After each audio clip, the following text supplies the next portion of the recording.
This project, Robyn's Bench, is from an article that I did for Woodwork Magazine a number of years ago. In fact, it was February 2008. And it starts with a beautiful slab of quilted maple. And the customer gave me this slab of wood and instructed me to make a bench from it. I started out design work using a pencil, and I used my arm as a compass to scribe an arc on each end of the wood. And you can see how beautiful it is even before working on it. I set the table of the bandsaw at 15 degrees and then used it to saw the ends of the plank to shape. I marked a meandering line from one end of the plank to the other and then used the bandsaw to follow along that line, separating the plank into two pieces. The bark on this piece of wood was so deeply furrowed, and it provided a glimpse into why the beautiful texture was there on the inside as well. I decided to just simply leave it as an expression of beauty and used a wire brush to clean it up. I used a belt sander to sand along the back edge of the plank.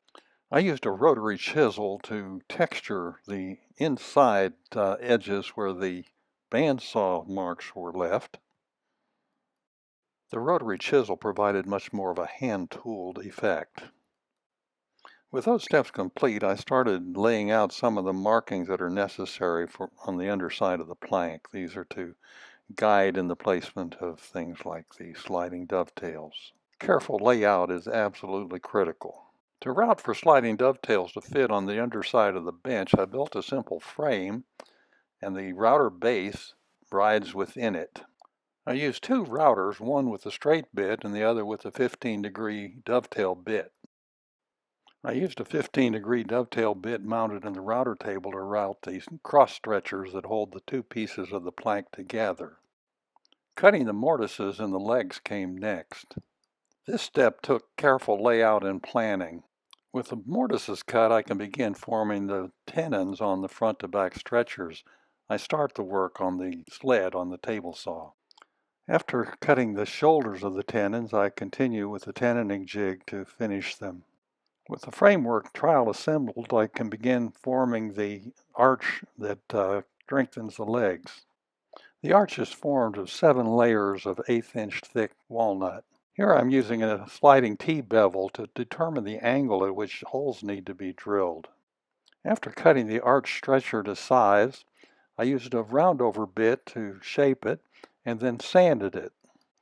I used the sliding T-bevel to set the angle for the drill, and then I drilled the end cross front to back stretchers for the arch stretcher. Next, I calculated exactly where the arch stretcher had to fit through the center of the front to back brace.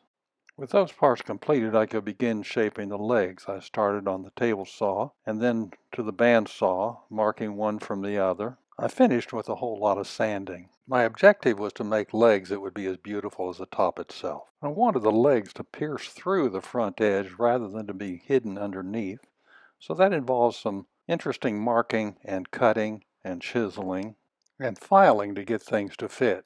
I cut the front legs at an angle and then used a sanding block to make them smooth. Inlaying stones in the tops of benches and tables has been a theme in my work since about 1996, when I had my first piece in Fine Woodworking Magazine. These steps show the process. I rub a little pencil on the underside of a stone and then wiggle it in place. What's rubbed off will tell me what more needs to be removed. I use a sled on the table saw to trim the sliding dovetail in the center stretcher to length. Next, I'm ready for finish and assembly. I use Danish oil to bring out the color of the wood, and then I gradually assemble things, putting glue in the mortises and pushing the tenons in place. Then I can glue the rocks in place, and voila, I have a perfect bench. Thank you for watching. My books can be found on Amazon.